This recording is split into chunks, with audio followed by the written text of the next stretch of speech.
이원석이 주변에 나 패싱 당했어. 나 검찰총장 그만둬야 될 것 같아. 자, 직을 내려놓을 수 있다는 이야기죠. 직을 던질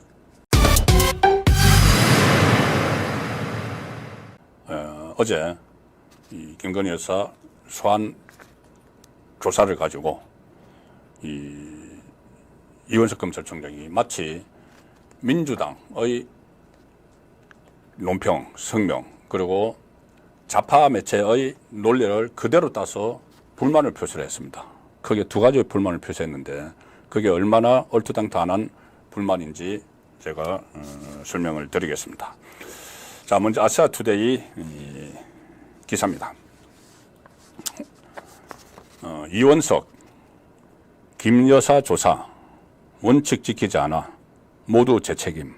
그럴듯하게 이야기를 하죠. 자, 그런데 여기에 가면이 있습니다. 기사 제목, 내용은 이겁니다.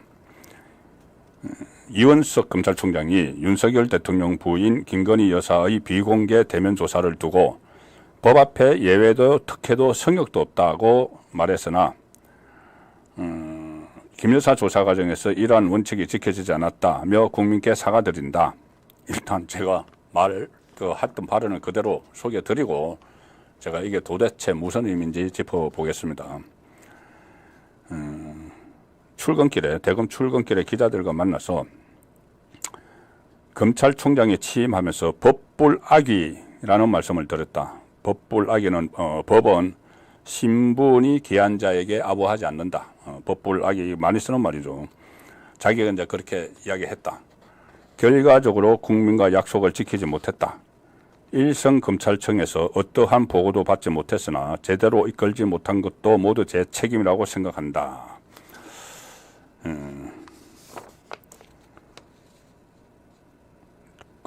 서울중앙지검의 사후 보고를 두고 일단 제가 기사를 먼저 읽어드리고 제가 설명을 드리겠습니다. 사후 보고를 두고 총장 패싱이라는 지적에 대해서 진상과 경위를 파악해 본 다음에 필요한 조치를 취하겠다. 이번 사태에 대해서 감찰 같은 문책 계획에 대해서는 오늘 서울중앙지검장으로부터 직접 보고로 받게 되어 있다. 진상을 파악해보고 나서 거기에 상응하는 필요한 조치를 취하겠다. 자, 여기까지 일단 이렇게 이야기했습니다. 법 앞에 예외도 특혜도 성역도 없다. 예외도 특혜도 성역도 없죠. 없어야 되죠. 그런데 왜 문재인, 이재명을 성역으로 두고 거기 제대로 수사를 하지 않았는지, 거기는 성역이 아닌가요? 본인이 거기에 대한 수사를 가로막았다는 이 법조계의 그 지적에 대해서 본인이 어떻게 생각하는지, 거기는 성역으로 둔 건지 그 부분을 이야기를 해야 됩니다. 그리고 이 김건희 여사 조사 과정에서 마치 성역이 있었다는 듯이 이야기하는데 그 성역이 아니고 오히려 김건희 여사는 대통령 배우자로서 사상 처음으로 대면 조사, 검찰의 대면 조사를 받았습니다. 다만 이 장소를 지금 문제 삼고 있는데 그러니까 검찰청이 아닌 제3의 장소, 서울중앙지검 관할에 있는 종로구 창신동의 그 경호처에서 운영하는 일종의 안가 같은 게 있습니다. 과거에 청와대에 있을 때 그 경호실이 그 근처에 안가를 좀 뒀기 때문에 그 안가, 그러니까는 보안이 유지되고 경호가 원만히 수행을 할 수 있고 안전이 보장되는 거기서 받았다고 해서 지금 문제를 삼고 있는 겁니다. 포토라인에 안 썼다는 이야기죠. 검찰 포토라인에 세워야 되는데 포토라인에 안 썼다는 이야기입니다. 자, 그리고 그게 이제 앞뒤가 안 맞는 말이고,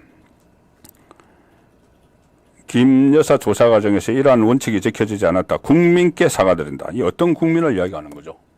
어떤 국민? 이재명의 지지자를 이야기하는 건가요? 꼭 김건희 여사를 포토라인에 세워야 된다는 그 국민이 얼마나 있겠습니까?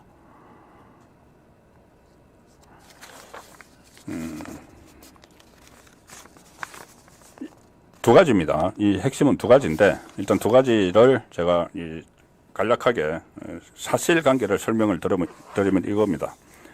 자, 첫 번째, 이원석이나 민주당이나 좌파 매체에서 이야기하는 것은 왜 검찰청이 아닌 제3의 장소에서 조사를 받게 했느냐죠. 민주당이 처음에 요구를 할 때는 장소 이런 거 이야기 안 했습니다. 대면 조사를 받아라. 대면 조사 받게 해야 된다. 서면 조사가 아니고 대면 조사를 받게 해야 된다. 근데 서면은 벌써 서면으로 70쪽의 서면을 제출을 했죠. 근데 대면 조사를 받으라고 하니까 대면 조사 받았습니다.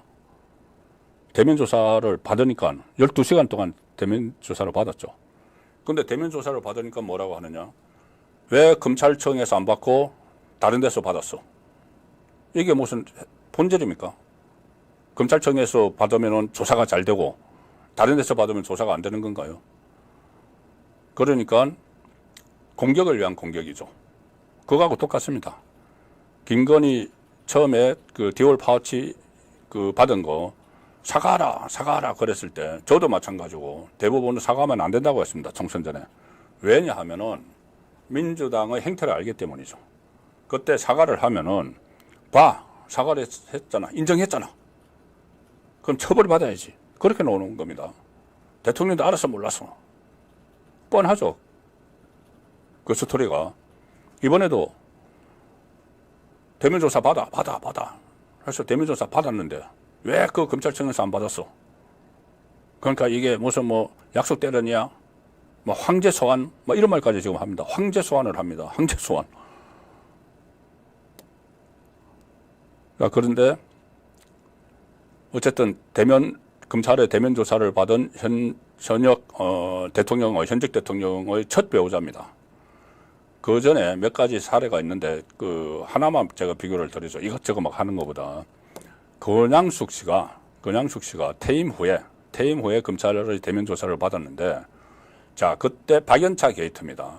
박연차 게이트가 서울중앙지검에서 수사를 하고 있었습니다. 그러면 서울중앙지검, 지금 이 수사도 서울중앙지검에서 하고 있죠. 김건희 여사 수사도.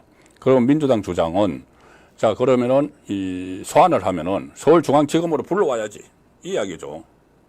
딴 데 가지 말고 서울중앙지검에서 조사받아야지 이 이야기죠. 그런데 좌파 대통령이었던 노무현 전 대통령의 배우자인 권양숙 씨는 그때 퇴임을 하고 김해 봉화마을에 있었습니다. 그러면 박연차 게이트로 소환을 하면은 현역도 아니고 현역 대통령 배우자도 아니고 지금은 김건희 여사는 현역 대통령 배우자죠. 전직 대통령 배우자면은 서울중앙지검으로 불러야죠. 이들의 지금 논리라면은. 그런데 그 당시에 어떻게 편의를 봐줬느냐 하면은 부산지검으로 불렀습니다. 다른데 이제 별다른 부를 데가 없으니까는 원래는 서울중앙지검으로 불러야 되는데 편리를 봐주려고 김해에서 가까운 부산지검으로 불렀습니다. 그러면은 그것도 제3의 장소죠. 그러니 전직 대통령 배우자도 그렇게 배려를 해서 했는데 현직 대통령 배우자를 경호와 안전상의 이유로 서울에 있는 제3의 장소에서 그것도 정부 청사죠. 경호처니까 정부 청사. 거기서 부른 걸 문제를 삼으면서 이원석 검찰총장까지 그걸 가지고 특혜도 성역도 이걸 특혜라고 이야기를 하는 거죠. 그런 것이 없애야 된다고 말했는데 원칙이 지켜지지 않았다. 국민께 사과드린다. 자, 이것은 검찰총장 스스로 본인이 왜 이렇게 그 조사를 하는지를 잘 알 텐데 일단 민주당과 좌파 언론의 그 논조에 맞추고 있는 거죠. 자, 이거 하나 있고 또 하나는 뭐냐면은 왜 검찰총장을 패싱을 했느냐 이야기인데 이거는 만약에 완전 패싱한 것도 아니고 절반 패싱했습니다. 완전 패싱을 했으면은 그러니까는 패싱을 안 했으면은 절반 패싱을 안 했으면은 오히려 이 수사한 검찰이 문제가 됩니다. 왜 그러냐면은 아시다시피 지금 검찰총장은 도이치모터스 주가 조작 의혹 사건에 대해서는 수사 지휘권이 박탈되어 있습니다. 누가 박탈을 했느냐? 추미애, 문재인 정부 때 박탈했습니다.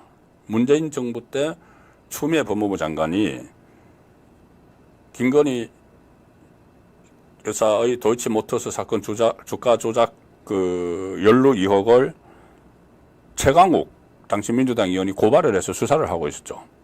그러면은 검찰총장, 윤석열 검찰총장의 배우자이니까 추미애 법무부 장관이 검찰총장의 수사 지휘권을 박탈해버렸습니다.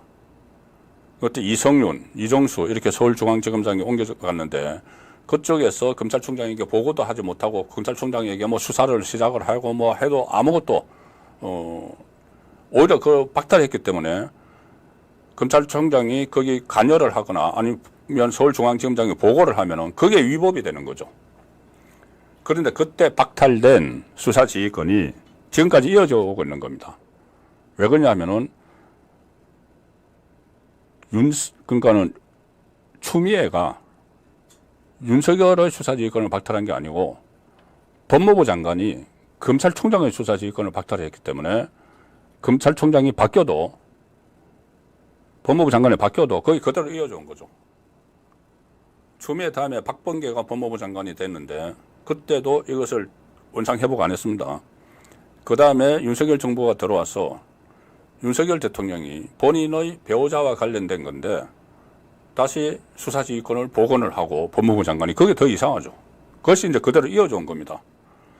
이어져 왔기 때문에 처음에는 어떻게 됐냐면은 어제 두 가지에 대해서 조사가 이루어졌는데 하나는 도이치모터스 건, 하나는 디올 파우치 두 개인데 처음에는 디올 파우치는 조사 안 하기로 했습니다. 왜냐하면은 디올 파우치는 김영란법에 의해서도 공직자 배우자는 처벌 규정이 없다. 도덕적인 논란은 있을 수 있어도 법적으로 처벌 규정이 없다. 그러면은 검찰에서 조사를 안 해야 되는 거죠. 법적으로 규정이 없는데. 그렇기 때문에 처음에는 도이치모터스만 하기로 하고 김건희 여사가 갔던 겁니다. 그런데 이 조사를 한 10시간 정도 하고 나서 검찰에서 제안을 합니다. 기왕에 오셨으니까 그러면은 국민들께서도 궁금해 하시니까 디올 파우치 문제도 조사를 좀 하고 싶은데 괜찮습니까? 하니까 김건희 여사가 그렇게 하시죠. 이렇게 됐습니다. 자, 그래서 두 가지를 조사를 했는데 앞부분은 주로 도이치모터스하고 뒷부분은 디올 파우치를 했는데 앞부분 이 주가 조작 이 혐의에 대해서는 검찰총장이 수사지휘권을 박탈해 되시니까 보고를 하면 안 되죠. 서울중앙지검장이 보고를 하면 오히려 서울중앙지검장이 문제가 되는 겁니다. 그래서 보고를 안 했다는 것이 서울중앙지검의 설명입니다. 그리고 그 다음에 이 디올 파우치 할 때는 이것은 수사지휘권이 있으니까는 검찰총장이 그 이창수 서울중앙지검장이 그러니까 한 10시간 조사하고 디올 파우치를 조사하기 시작할 때는 전화를 해서 보고를 했다는 거죠. 사실은 지금 제3의 장소에 김건희 여사를 조사를 하고 있는데 지금까지는 이 총장님의 수사지휘권이 박탈된 부분을 하고 있었기 때문에 보고를 못 들었습니다. 그런데 지금부터는 디올 파우치를 하니까는 보고를 드립니다. 이렇게 된 겁니다. 그런데 이걸 패싱, 검찰총장도 패싱 이렇게 이야기를 하는 것이죠. 그런데 이것을 지금 그런 내용을 다 압니다. 유원석 검찰은 다 알죠. 다 알면서도 이렇게 불만을 막 표시를 하고 그 다음에 뭐라고 했느냐. 이게 더 큰 문제라고 저는 보는데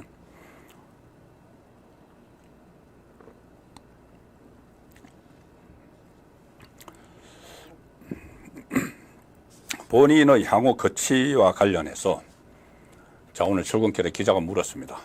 어떻게 할 거냐. 그 전에 어제 그러니까는 그 자기 주변에 이원석이 주변에 나 패싱 당했어. 나 검찰총장 그만둬야 될 것 같아. 막 이런 식으로 이야기를 했다는 보도가 나왔습니다. 아침에 출근길에 기자가 물었죠. 거취 문제에 대해서 어떻게 할 거나 이렇게 이야기합니다. 2022년 5월 23일에 대검 차장 검찰총장 직무대리로 일을 시작했다. 오늘이 만 2년 2개월이 되는 날이다. 그리고 2년 2개월이나 검찰총장 역할을 해왔기 때문에 이 자리에 무슨 여한이 있고 또 미련이 있겠나.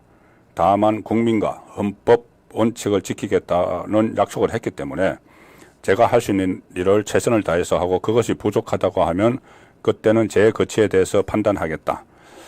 자, 직을 내려놓을 수 있다는 이야기죠. 직을 던질 가능성이 저는 높다고 봅니다. 마치 뭔가 정부 정권에 의해서 탄압을 받아서 임기를 다 못 채운 검찰총장의 이미지가 본인에게 필요할지 모릅니다. 어차피 임기 9월 15일까지인데 다 돼가죠. 지금 후임 검찰총장을 뽑기 위한 추천위원회도 가동이 됐습니다. 그런데 본인이 직을 내던질 수 있다는 이야기를 지금 하고 있습니다. 오늘 서울중앙지검장에게 보고를 받는다는데 그 직후에 던져버릴지도 모릅니다. 왜냐하면은 본인이 윤석열 정부와 싸우다가 검찰총장 임기를 다 못 채웠다. 만약에 지금 한간의 소문대로 민주당 소속으로 앞으로 정치를 하겠다면은 그게 필요한 거죠. 본인에게 훈장이 되는. 임기를 다 채우는 게 아니라 중간에 던져버리고 나왔다. 그동안 그런 이야기가 계속 있었죠. 본인이 호남 출신이니까 정치를 하려면은 민주당 간판으로 할 거다. 이런 이야기도 사실 계속 있었습니다. 자, 그런데 제가 더 문제를 삼는 것은 뭐냐면은, 자, 그러면 지금 얼마 안 남은 검찰총장 자리를 던질 수도 있다? 이유가 뭔가? 대통령 배우자를 소환을 해서 조사를 하는데 검찰청에서 안 했다. 검찰청에서 안 하고 제3의 장소에서 했기 때문에 검찰총장 나 옷 벗을 거야. 또 하나 덧붙여주면은 이게 내가 패싱 당했기 때문에 옷 벗을 거야. 근데 패싱 당한 게 아니죠. 조금 전에 말씀드린 대로 패싱 안 하면은 오히려 수사한 검사들이 처벌을 받아야 됩니다. 어쨌든 이 수사 가지고 소환 조사 가지고 옷을 벗을 수 있다고 이야기하는데 그 전에 민주당에서 이재명의 방탄을 위해서 현직 검사 4명을 탄핵 발의를 하고 검사 4명을 불러서 이 청문회를 열겠다고 하고 심지어 이원석 본인을 윤석열 대통령 탄핵 청원 청문회 정인으로 채택을 하고 무엇보다도 검찰청을 폐지하는 법안을 발의를 했습니다. 민주당에서 검찰청을 폐지해서 아예 검사라는 직책을 다 없애버리고 수사관으로 만들고 공소만 하는 공소청, 그 다음에 중수청, 중대범죄수사청은 총리실로 두고, 그러니까 공중분해 시켜버리겠다는 법안을 발의를 했습니다. 이게 통과가 되면은, 처리가 되면은 이원석은 우리나라 헌정사의 마지막 검찰총장이 되는 거죠. 그런 위기가 찾아왔을 때도 검찰 조직 전체에 본인이 사퇴 이야기를 안 했습니다. 검찰총장직 사퇴하겠다는 이야기를 안 했습니다. 직을 걸고 하겠다는 이야기도 안 했죠. 그런데 갑자기 본인 임기가 다 다가오는 시점에 이렇게 패싱 당하고 김건희 여사를 검찰청에서 조사 안 했다고 사퇴할 수도 있어. 이렇게 노는 게 말이 안 되는 거죠. 사안의 경중을 따지면 그렇다는 이야기입니다. 그래서 상당히 의구심이 있는 검찰총장의 행태다.